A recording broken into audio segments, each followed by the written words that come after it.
attorney at law. I am from the Caribbean island of Dominica.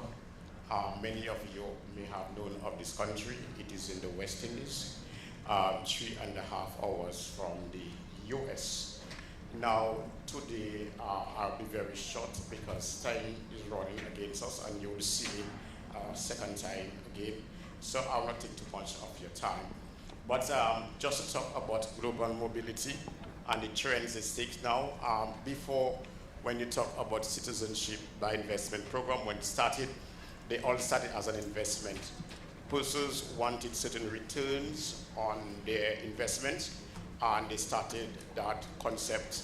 I think if anyone here have been following citizenship by investment program, they would know that the cradle for citizenship by investment is the Caribbean. That's where it started, and it expanded, and you see the trend. It moves to Europe, it moved to the US, now it is in Asia, and even some countries in the Middle East are offering it to some extent. Persons now use it not only for investment, but persons use it now for global mobility. That is what is really trending it right now. And you will see countries after, say, Dominica and St. Kitts started the program, other countries came, and other countries it has been perfected over the years. Not only is investment in terms of you investing in a hotel resorts, but then you have some countries offering in terms of bonds, some countries offer in terms of security, some countries offer it in terms of having a fixed deposit in a bank account. So it is trending and it is moving, and to an extent where right now you have certain challenges to it because of what is happening today in the world. We don't want to go into much detail, but some countries, some blocks, as you would call them, have certain challenge to the programs because the citizenship by investment program has grown so big and so large. Now, what you have to consider when choosing your program, you also have to find what is happening there, whether the program is alive, whether it's well, whether it's okay. You need to look at not only agents in your jurisdictions. As clients and as agents, you need to know whether the persons that you are dealing with are authorized agents by the government that is advancing the program. So, many of you here are agents, and many of you would be working with other agents because you need processing agents. What I mean by that, persons like us who lives in the Caribbean to process for you. So if you're an agent in Dubai, you're an agent in Oman, you're an agent in Mumbai, you need Caribbean authorized agent to process for you. So you need professionals. And usually, I always say, when you need professionals, it is always good to retain lawyers. Lawyers advise you properly. Lawyers are not there only to fix it. Persons believe that you only go to a lawyer when you get a problem. But you must go before. We are there to prevent those problems and not having to fix. There's a saying that prevention is better than cure. So you looked on the government list. Who are the authorized agents? If you can't get one directly, you see which one in Dubai or in Mumbai or in Chandigarh or which one in Delhi that are dealing with authorized agents, so you can cut down the number of time that your clients would satisfy your client. That's one. And secondly, you can also cut down the cost to your clients. The less intermediaries you have, the better. Isn't that so? And one of the things you have to look at, persons come to you. You see, you are giving a service, a valuable sovereign document. Okay? A passport is not just a pass, as the name suggests. It's not something you can just walk in Indian Oil, driving with your vehicle, and take $50 worth, or 50 rupees, 100 rupees of gas, or petrol. Or you can just go over to the supermarket, or you go to the guy or the lady on the side and you say, I want some chicken masala, or curry masala, and some what they call it again, chapati. It's not like that. So a client comes to you and says, what is the price? What's the price? You're not selling a product. It's not a chicken masala. It is not a chapati. It is a country's sovereign document. There's value to it. And that's why the client has to go through a process. 4, 5, 3 months. If you go in a supermarket, nobody asks you for your birth certificate. Nobody asks you for your police clearance certificate. Nobody asks you for your source of funds. So why do you entertain a client coming to you and ask you, what is the price? You're not selling passports. It's an investment.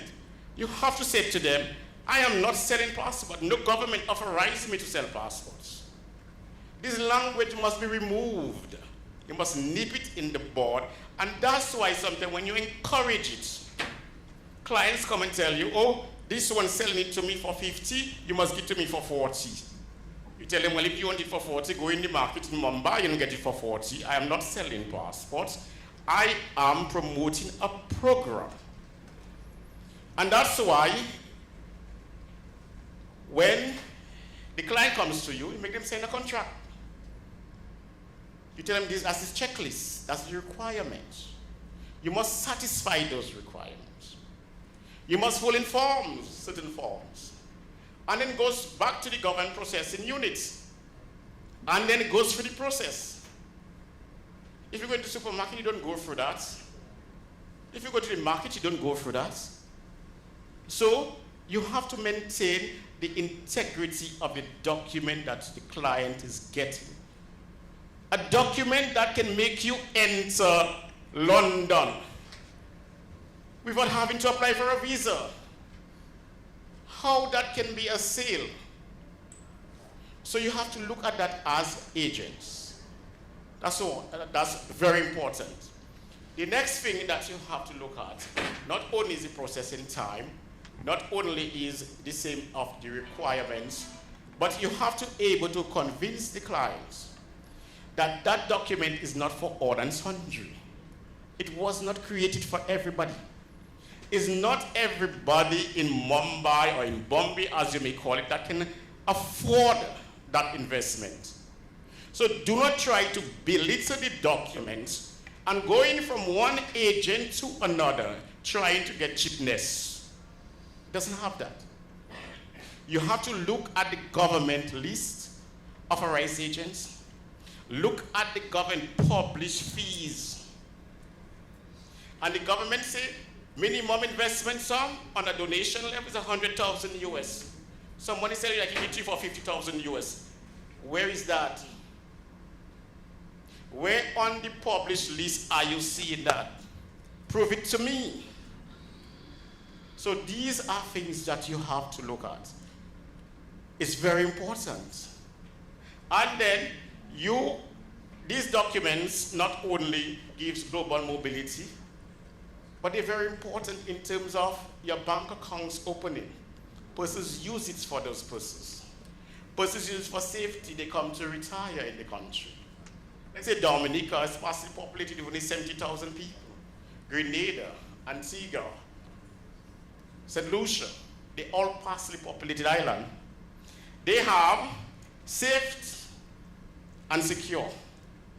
We have in the Caribbean, as we call the Caribbean paradise, we have no pollution, no serious manufacturing, no serious embouteillage, what I mean by that traffic jams.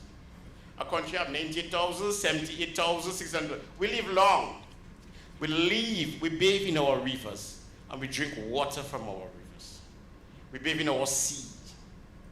You understand? So there's value in the Caribbean program. And not only is there value, it's the longevity of those programs, and I will talk about it when I'm in the next forum. Dominica has had this program, more than some of you that are here, 40 years. Since 1993, 3 decades, a country is providing that program to certain people and has never been challenged. So when persons get this document, it is not just a wishy-washy. Dominica is not an infant. It's a well-structured, reputable travel document that you can go to China without a visa. You can go to Russia without a visa. The entire Europe without a visa. the whole Latin American countries and Asian countries. So do not let any client belittle the service that you are offering to them. Do not allow them to say, oh, I am paying you $3,000 for your work. Or I'm paying you $5,000 for your work. Client not supposed to put the value. Client not supposed to target and tell you what is the value of your service. You determine the value of your service. And if a client come and tell you, oh, that one give it me for $5,000, and then you go down for free, the client going to say somebody else, you give it for $4,000. Because you are not belittling the standing, the integrity, and the value of the travel document. It is very important that you take this into consideration, especially as you know what is happening in Europe with respect to their programs. I don't have to say more. The world is open now. BBC and CNN and online, everything is clear. And that's why many of the countries now, many of the agents now, eyes are on the Caribbean. That's the trend that is moving to now. The Caribbean become of more importance even now, have always been, has maintained credible documents, travel documents, and even more important now, based on what is happening. So, you look for the correct professionals, you look for the authorized agents, those who you know the program, can process it for you, and do not shortchange the program. You must not use the word sell. No country sells passports. There is an investment. And your client participates in the investment and they get valuable returns. Okay? So I won't bore you any further because you'll hear me again. Our booth is in CO1. Any one of you interested in talking to me further about the Caribbean program, you can see me. I must say, I thank IREX for arranging this program. IREX is one of the best organizers I've ever come across. Published well, well organized, well executed, and I thank them for having me a second time. Thank you.